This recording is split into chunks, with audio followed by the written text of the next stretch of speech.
নমস্কার বন্ধুরা, রসে বসে বাঙালিয়ানাতে আমি সুজাতা সবাইকে জানাই সুস্বাগতম। আজকে আমি আপনাদের নিয়ে চলেছি একটা অতি সুন্দর মন্দির, BAPS শ্রী স্বামীনারায়ণ টেম্পল, যেটা কিনা সেকেন্দ্রাবাদের রসুলপুরাতে অবস্থিত।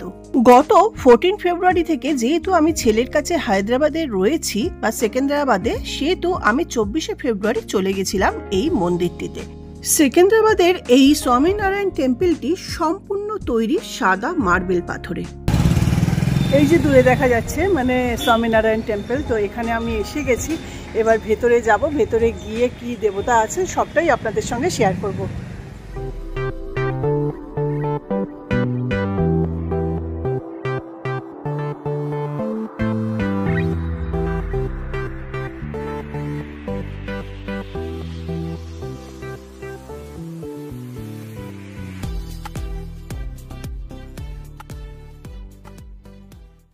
হাইটেক সিটির থেকে মেট্রো ধরে আমরা চলে গেছিলাম রসুলপুরা। ওখান থেকে যদিও 4 মিনিটের পথ, কিন্তু আমার পায়ের সমস্যার জন্য আমরা একটা অটো নিয়ে নিয়েছিলাম। অটো নিয়ে যথারীতি কিছুক্ষণের মধ্যেই পৌঁছে গেলাম এই অতি অপূর্ব যে স্বামীনারায়ণ টেম্পল সেখানে। এটা হলো পাশে বা ছোট গেট, বড় মূল গেটটা হলো কোনো অনুষ্ঠান অকেশনে খোলা হয়। তো এইবার চলুন মন্দিরের ভেতরে প্রবেশ করা যাক। এই যে মন্দিরের ভেতরে প্রবেশ করলাম, মন্দিরের ভেতরে প্রবেশ করে প্রথমেই বাঁ হাতে আছে জুতো রাখার জায়গা। তারপরে আমরা ওখানে জুতো রেখে হাত ধুয়ে এবার মূল মন্দিরে প্রবেশ করব। তো চলুন, এখানে দেখুন প্রচুর জুতো রাখার জায়গা। এবার কর্তামশাই আস্তে আস্তে সামনের দিকে এগোচ্ছেন, আমিও পেছন পেছন কিন্তু যাচ্ছি। অপূর্ব সুন্দর মন্দিরটা দেখেই তো মন জুড়িয়ে যাচ্ছে। সকাল 7টা থেকে দুপুর 12টা পর্যন্ত খোলা থাকে, আর বিকেলবেলা 4টে থেকে রাত 8টা থেকে 8:30 পর্যন্ত খোলা থাকে। সন্ধ্যা আরতি হয় যেমন সন্ধ্যে 7টাতে, তেমন সকালবেলাও কিন্তু মঙ্গল আরতি হয় সকাল 7টাতে। মূল মন্দিরে ঢুকার মুখেই কিন্তু দুপাশে আছে সুন্দর লন, চারপাশে গাছ দিয়ে একদম গ্রিনারি যাকে বলে, আর সেগুলোও কিন্তু খুব যত্ন সহকারে জল দিয়ে সেটাকে সুন্দর রাখা হয়। আর তাছাড়া মন্দিরে ওঠার সামনেই আছে যে শ্রী স্বামীনারায়ণের চরণ পাদুকা, সেখানে আগে প্রণাম করে নেব। তো এই যে কর্তামশাই জুতো রেখে হাত ধুয়ে চলে এসছে, এইবার আমি মন্দিরের সামনেই চলে এসছি। এই যে দেখুন আমার পেছনে, এইটা হলো এই হায়দ্রাবাদের স্বামীনারায়ণ টেম্পল। তো এখানে আমরা এসে গেছি। আগের দিন গেছিলাম, একটা অন্য মন্দিরে নিয়ে গেছিলো। তো এই আজকে ঠিকঠাক এসে গেছি। তো মন্দিরের ভেতরে যাব, বাইরে থেকে আপনাদের দর্শন করিয়ে দিলাম। মূল মন্দিরে ওঠার খুব সুন্দর সিঁড়ি, দুটো হাতি, দুটো দ্বারপাল রয়েছে। তো মন্দিরে ওঠার আগে এই যে আমি এই স্বামীনারায়ণের চরণে আগে প্রণাম টেকে নিলাম। আর এইটা না আমাকে ওই সেকেন্দ্রাবাদেরই অঞ্চলে বসবাস করে একজন বাচ্চা একটা মেয়ে, সেই কিন্তু আমাকে এই ভিডিওটা করে দিয়েছে। কেন, তখন কর্তামশাই বাদবাকি এই যে চারপাশের সিনারি সে ভিডিও করছিল, আর মেয়েটি বলল দাও আন্টি আমিই করে দিচ্ছি। তো এরপরে কর্তামশাই চলে এসেছেন। তারপরে আমি আস্তে আস্তে উপরে উঠছি, যেহেতু পায়ের সমস্যা, বললো তুমি আগে আগে ওঠো, তারপরে আমি যাচ্ছি। তো অপূর্ব সুন্দর, দেখতে দেখতেই বেশ উপরে উঠে গেলাম। আর এইবার আমি মূল প্রবেশদ্বার দিয়ে ভেতরে প্রবেশ করব। সাদা আর গোল্ডেনের কম্বিনেশনে মন্দিরটা অপূর্ব লাগছে। এইবার দেখুন কর্তামশাইও উপরে উঠে এসছেন, তিনি আগে আগে এগোচ্ছেন। এখানে লেডিস আর জেন্টস লেখা রয়েছে বলে কর্তামশাই বলল তুমি যাও লেডিসের গেটটা দিয়ে ঢোকো। তো আমি সেখান থেকে যাচ্ছি, আর সে মূল ফটক দিয়ে ঢুকছে। এই যে লেডিসের এখানে অ্যারো দেয়া রয়েছে। তো এইটা হলো মূল ফটক। আমরা 24শে ফেব্রুয়ারি বিকেলের সময় গেছিলাম, আর ঢুকেই কিন্তু আমি জিজ্ঞেস করে নিয়েছিলাম এখানে মোবাইল অ্যালাউ কিনা। তো ওরা বলেছিল হ্যাঁ, ফোন বা ভিডিও বা মোবাইলে ছবি তুলতে কোনো বাধা নেই। তো ঢুকেই এত সুন্দর মন্দিরটা দেখলাম। ওপরে কৃষ্ণর নানা রকমের অবতার রয়েছে এখানে স্ট্যাচু করা, সেইগুলো আপনাদের সঙ্গে একটুখানি শেয়ার করে নিচ্ছি। আর এখানে শুধু স্বামীনারায়ণ নয়, সঙ্গে আরও অনেক দেবদেবী রয়েছে, এক এক করে সবই শেয়ার করবো। আর এখানে দেখুন যারা ভক্ত বা যারা এখানে এসছেন তারা কিন্তু এখানে পরিক্রমা করছে ও প্রণাম করছে। তো এবার আমি স্বামীনারায়ণের কাছে প্রণাম করে করে এখানে দেখুন রয়েছে হরগৌরী আর রয়েছে কিন্তু গণপতি। ঠিক তার পাশেই রয়েছে রাধাকৃষ্ণের অপূর্ব সুন্দর যুগল মূর্তি, মানে চোখ মন প্রাণ একদম জুড়িয়ে যাচ্ছে। তো এইখানে তো এই পাশে দুটো মূর্তি মানে দেখালাম, তারপরে মাঝখানে আবার কিছুটা জায়গা, তারপরে রয়েছে আবারও অন্য দেবদেবতার মূর্তি। তো চলুন এক এক করে সবটাই শেয়ার করি। এইটা হলো মূল মন্দির, যেখানে ভগবান শ্রী স্বামী নারায়ণ এখানে বিরাজমান। আর এইটা না সম্পূর্ণ গ্রিল দিয়ে ঘেরা, একদম সামনে যাওয়াও যাচ্ছে না। তো মন্দিরটা এত দূর থেকেই আপনাদের সঙ্গে শেয়ার করলাম। অপূর্ব সুন্দর গোল্ডেন কারুকার্য করা, যতটা পারলাম দূর থেকেই আপনাদের সঙ্গে সম্পূর্ণ মন্দিরটা শেয়ার করলাম। এর পাশেও আছে কিছু দেবদেবতার মূর্তি, তো সেটাও চলুন এক এক করে আপনাদের সঙ্গে শেয়ার করি। আর এই মন্দিরের দুপাশে রয়েছে দুটো শ্বেত পাথরের হাতি। এর পাশে রয়েছে বজরংবলী বা হনুমানজি ও স্বয়ং রাম সীতারও যুগল মূর্তি। তার পাশে যে দেবতা রয়েছে তাদেরকে আমি ঠিক বুঝতে পারলাম না, আর এখানে যেহেতু তেলেগু ভাষায় লেখা রয়েছে তো সেটাও আমি বুঝতে পারলাম না। যাই হোক, এখানেও দুজন যুগল মূর্তির দেবদেবতা রয়েছে। তো সম্পূর্ণটাই আপনাদের সঙ্গে শেয়ার করে দিলাম। এরপরে আমি প্রণামী বাক্সে প্রণামী দিয়ে সব জায়গা মন্দিরে প্রণাম করে আমি সম্পূর্ণ মন্দিরটা একবার পরিক্রমা করে নিলাম। একবার নয়, মানে আমি 3 বার মন্দিরটা পরিক্রমা করলাম।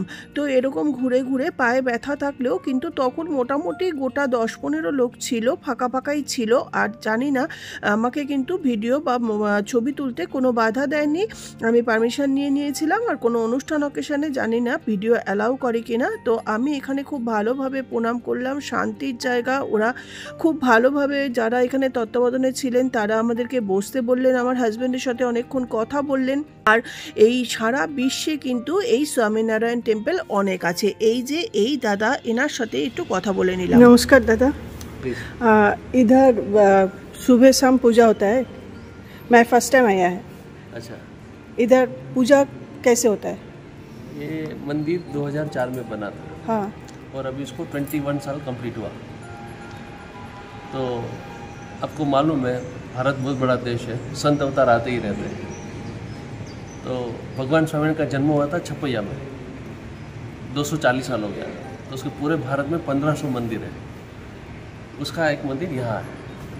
तो हम लोग रेगुलर गेट टुगेदर होते हैं, सत्संग होता है एवरी संडे 5 to 7 और सभा करते हैं।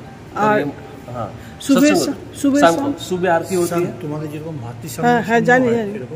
सुबह आरती होती है, शाम को भी आरती होती है, सत्संग भी होता है।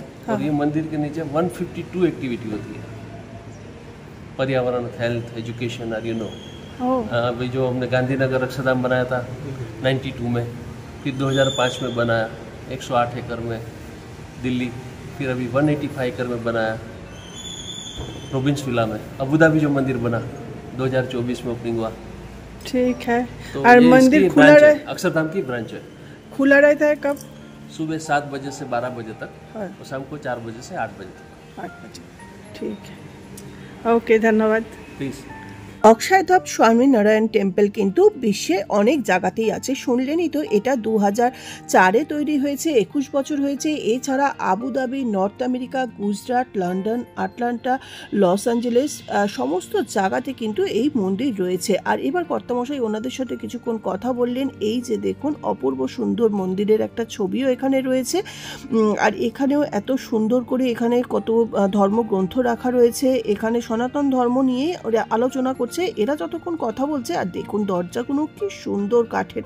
আমি একটু বাইরের পোর্শনটা আপনাদেরকে শেয়ার করে দেখাই। অপূর্ব সুন্দর, বেশ চওড়া বারান্দা, আর কারুকার্য দেখুন, সম্পূর্ণ কিন্তু মার্বেলের তৈরি এই মন্দিরটা। আর এরকম গোল্ডেন ওয়ার্ক করা সিলিংটা সম্পূর্ণ। আর যেখানে যে সন্ধ্যাবেলা আরতি হয় তার বাদ্যযন্ত্রগুলো যেখানে রয়েছে, চলুন আপনাদের সেটাও শেয়ার করাই। আর এখানে কিন্তু কার পার্কিংয়েরও ব্যবস্থা আছে। এখানে কিন্তু দিওয়ালিতে, কালী পুজোর সময় যে অন্নকূট উৎসব হয়, বিশাল বড় করে অন্নকূট উৎসবও কিন্তু হয়ে থাকে। সবটাই এনাদের কাছ থেকেই শুনলাম।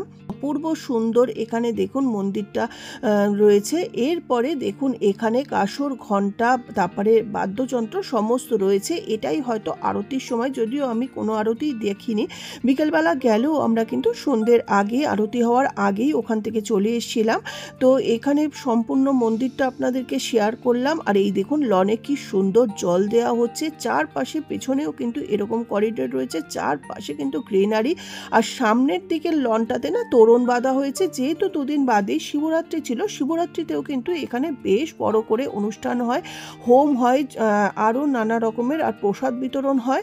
সম্পূর্ণটাই আমাকে ওই দাদা বললেন। তো এই জন্য এখানে যেহেতু তোরণ বাঁধা ছিল, এখানে আমি আর ভেতরে ঢুকিনি, ওপর থেকেই আপনাদের সঙ্গে যতটা পারলাম শেয়ার করলাম। আর এইবার আমরা এই মন্দির থেকে বেরিয়ে যাব। তো আমার কর্তামশাই ওনাদের সাথে একটু কথা বলছিলেন বলে আমি একটু ঘুরে ঘুরে দেখছিলাম, আর আরও একবার আপনাদের সঙ্গে মন্দিরটা শেয়ার করে নিচ্ছি। বেশ এখানে বসে থাকতেও কিন্তু বেশ ভালো লাগবে, আর এখানে কিন্তু প্রসাদের ব্যবস্থাও কিন্তু আছে। তো বন্ধুরা, সম্পূর্ণ শ্যামেরায়ের মন্দির আমার পুরো ঘুরে দেখা হয়ে গেল। অপূর্ব সুন্দর, আপনাদের সঙ্গেও শেয়ার করে নিলাম। আর আমি ভেতরে প্রণাম দেওয়া হয়ে গেল। এই যে সম্পূর্ণ মন্দিরটা।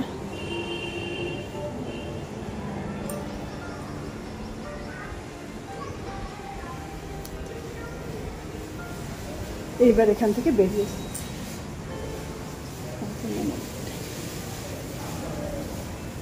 এই যে তিনি একটু কথা বলছিলেন এখানে সবার সঙ্গে। এইবার চলুন, সুন্দর একটা মন্দির দর্শন করলাম। মন্দিরে ঢুকতেই যে চরণ পাদুকাযুগল রয়েছে সেটাও একবার আপনাদের সঙ্গে শেয়ার করে নিচ্ছি। খুব ভালো লাগলো। আর এর আগে আমি যেহেতু কোনো স্বামীনারায়ণ টেম্পল যাইনি, তো আমি জানি না এখানে কত মূর্তি থাকে, কি পুজোর সিস্টেম। তো সেই জন্য আমি এখানে প্রণামী বাক্সে প্রণামী দিয়ে পুজোটা করলাম। তারপরে প্রণাম টনাম দিয়ে এইবার সমস্তটা এখানে দেখুন কখন মন্দির খোলা হয়, কখন সৎসঙ্গ হয়, কত এখানে ভোগের ব্যাপার সমস্ত কিন্তু ডিটেলে দেয়া রয়েছে। এটা আপনারা কিন্তু পজ করে দেখতে পারেন। আর বাইরে থেকে এই যে মূল মন্দিরটা আপনাদের সঙ্গে আরও একবার শেয়ার করে নিচ্ছি। এইটা সম্পূর্ণ মন্দিরের ওয়ালটা। আর এখানে যে মেয়েটি আমাকে ছবি তুলে দিয়েছে সেও কিন্তু আমার চ্যানেলটা সাবস্ক্রাইব করে নিল। আমি বললাম তুমি তো আমার ল্যাঙ্গুয়েজ বুঝবে না, বললো না আন্টি তুমি দাও। তো আমি এই যে এবার মন্দিরের ওপর থেকে নামছি, যেহেতু কর্তামশাই আগে আগে নেমে গেছে, আমার তো সমস্যা হচ্ছে, তাই আস্তে আস্তে নামছি। আবার এখানে দেখুন আমার মতন যাদের সমস্যা আছে বা বয়স্ক মানুষ আছে, এখানে আবার কিছুটা সিঁড়িতে ওঠার পরে সিটিং এরিয়াও আছে। এখানে কেউ চাইলে একটুখানি বসে বিশ্রাম নিয়ে তারপরে আবার বাকি সিঁড়িটা উঠতে পারবেন। তো মন্দির থেকে বেরিয়ে আসার আগে দুজনে ছবি তুলে নিলাম। আর এটা বুঝতেই পারছেন সেলফি নয়, ওই যে ওখানকার যে মেয়েটা ও গেছিল এই মন্দির দর্শনে, ওই তুলে দিল। তো এইটা কর্তামশাই অবশ্য সেলফি তুলেছেন। তো মন্দিরটা এসে মন একদম ভরে গেল। কলকাতা স্বামীনারায়ণ মন্দির যাব করে আর যাওয়াই হলো না, কিন্তু হায়দ্রাবাদ বা সেকেন্দ্রাবাদে এসে কিন্তু ঝট করে স্বামীনারায়ণ টেম্পল দেখা হয়ে গেল ওই দিন 10 ডেজের মধ্যেই। তো এই ছবিটাও তুলে দিয়েছে ওই বাচ্চা মেয়েটি, ওর নাম হলো প্রেরণা। তো আমার এই ছবিটাও তুলে নিলাম। আর সম্পূর্ণ মন্দিরটা আপনাদের সঙ্গে আরও একবার শেয়ার করে নিচ্ছি। এইখানে দেখুন দুজন এখানে দ্বারপাল রয়েছে, তাদের সামনে দাঁড়িয়েও আমি কিছুটা সময় দাঁড়ালাম বলে কর্তামশাই এখানেও একটু ভিডিও করে নিল। অপূর্ব সুন্দর মন্দিরটায় কিছুক্ষণ বসে থাকতে কিন্তু বেশ ভালো লাগলো, একদম শান্তির জায়গা। তো মন্দিরের ভেতরটা আরও একবার আপনাদের সঙ্গে দর্শন করিয়ে আমি আজকের মতন ভিডিওটা শেষ করছি। আর ভিডিওটা যদি এতটুকু ভালো লাগে তাহলে ভিডিওটাতে লাইক করবেন, বন্ধুদের সঙ্গে শেয়ার করবেন, ও চ্যানেলটা যদি এখনও সাবস্ক্রাইব না করে থাকেন তাহলে অবশ্যই অনুরোধ রইল চ্যানেলটা সাবস্ক্রাইব করে পাশে থেকে আমাকে আশীর্বাদ করবেন। আর পাশে যে বেল আইকনটা রয়েছে সেটা প্রেস করে দিলে আমি যখনই কোনো ভিডিও আপলোড করব সঙ্গে সঙ্গে আপনারা কিন্তু নোটিফিকেশন পেয়ে যাবেন। তো আজকের মতন এই পর্যন্তই, আবার আসবো নতুন কোনো ভিডিও নিয়ে নতুনভাবে। আর আমি এখন যেহেতু হায়দ্রাবাদে রয়েছি, আর হায়দ্রাবাদে কিন্তু অনেক মন্দির রয়েছে, এছাড়া কলকাতার দক্ষিণেশ্বর মন্দিরের আদলেও এখানে কালী টেম্পল রয়েছে, সেখানেও গেছিলাম, জগন্নাথ মন্দির গেছি, সেই ভিডিও কিন্তু পরপর আসবে। এছাড়া আরও অনেক মন্দির রয়েছে। আর এই যে মূর্তিটা খুব সম্ভবত লক্ষ্মীনারায়ণই হবে, আমি আরেকবার ভালো করে দেখার পরে। আর এই যে প্রেরণা যে মেয়েটি, এ বলল আন্টি তুমি আমার সঙ্গে একটা ছবি তোলো। আমি বললাম তো যে তুমি আমায় ভিডিও করে দিয়েছ আর তোমার ছবি তুলে রাখবো না, তা তো হয় না। তো সেটাও শেয়ার করে দিলাম ভিডিওর সঙ্গে। তো আজকের মতন এই পর্যন্তই, সবাই ভালো থাকবেন, নমস্কার, ধন্যবাদ, টাটা, বাই বাই। We